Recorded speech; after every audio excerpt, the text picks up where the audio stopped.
तो वी सी की water pollution, river pollution एक बहुत बड़ा चैलेंज, एक बहुत बड़ी प्रॉब्लम हमारे सामने एग्जिस्ट करती है।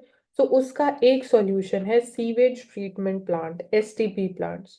सो हमारे लिए एक बेसिक अंडरस्टैंडिंग यहाँ पे होना इम्पोर्टेंट है कि एसटीपी प्लांट्स वर्क कैसे करते हैं, क्योंकि यहाँ पे कुछ बेसिक साइंस के कॉन्सेप्ट्स हैं, साइंस की वी कैन सी प्रोसेसेस हैं जो ऑपरेट कर रहे हैं। तो पहला जो स्टेप होता है वहां पे आप फिजिकल सेपरेशन टेक्निक यूज करते हैं, फिल्ट्रेशन की और सेडिमेंटेशन की। सेडिमेंटेशन में ग्रेविटेशनल फोर्स की वजह से जो सॉलिड पार्टिकल्स है वो सेटल डाउन हो जाते हैं, एंड जो लाइटर होते हैं in density they float on the water, तो वो सेपरेट हो जाते हैं। Then second is biological treatment. तो बायोलॉजिकल ट्रीटमेंट में एरोबिक रेस्पिरेशन होता है at this point of time. Aerobic मतलब कि माइक्रोब्स जो है ऑक्सीजन को यूज करेंगे फॉर मेटाबॉलिज्म, जो ऑर्गेनिक पोल्यूटेंट्स एग्जिस्ट करते हैं वाटर के अंदर। देन डीकम्पोजिशन होता है, ऑर्गेनिक मैटर जो है स्टेबल इनऑर्गेनिक फॉर्म में कन्वर्ट हो जाता है under the aerobic respiration process. फिर टर्शरी ट्रीटमेंट जो एडवांस लेवल पे ट्रीटमेंट होता है, which is the third stage, वो केमिकल ट्रीटमेंट है। वहाँ पे हम क्लोरीनेशन यूज करते हैं, जिसको हम बोलते हैं कि यूवी डिसइंफेक्शन टेक्निक है। इसमें जैसे बैक्टीरिया और जो वायरसेस हैं वो एलिमिनेट हो जाते हैं। देन कोagulation और फ्लोक्यूलेशन के प्रोसेस के थ्रू हम केमिकल्स कुछ ऐड करते हैं, जिसमें जो और फाइन पार्टिकल्स हैं they are eliminated.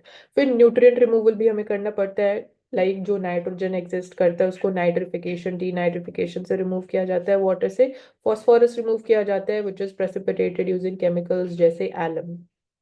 Then sludge treatment का स्टेज आता है, उसमें एनारोबिक रेस्पिरेशन यूज किया जाता है, जिसमें जो ऑर्गेनिक मैटर है वो बायोगैस में कन्वर्ट होता है विच रिलीजेस मीथेन ऑल्सो, और स्टेबलाइज्ड स्लज सेपरेट हो जाता है। एनारोबिक मतलब in the absence of oxygen जो केमिकल रिएक्शन हो रहा है। फिर मैकेनिकल सेपरेशन हम करते हैं, जिसमें सेंट्रीफ्यूगेशन एंड इवेपोरेशन के थ्रू जो वाटर है, एक्सट्रैक्ट्स ऑफ वाटर, वो हम सेपरेट कर लेते हैं।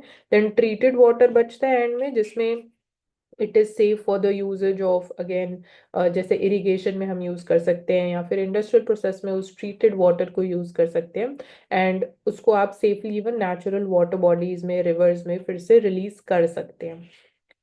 स्लज मैनेजमेंट में भी हमें हेल्प करता है, या जो सॉलिड वेस्ट मैनेजमेंट है उसमें हमें हेल्प होती है, क्योंकि जो स्टेबलाइज्ड स्लज है उसको आप एज अ फर्टिलाइजर भी यूज कर सकते हो इन एग्रीकल्चर सेक्टर, या उसको आप सेफली डिस्पोज ऑफ भी कर सकते हो if it will not be used in the circular economy.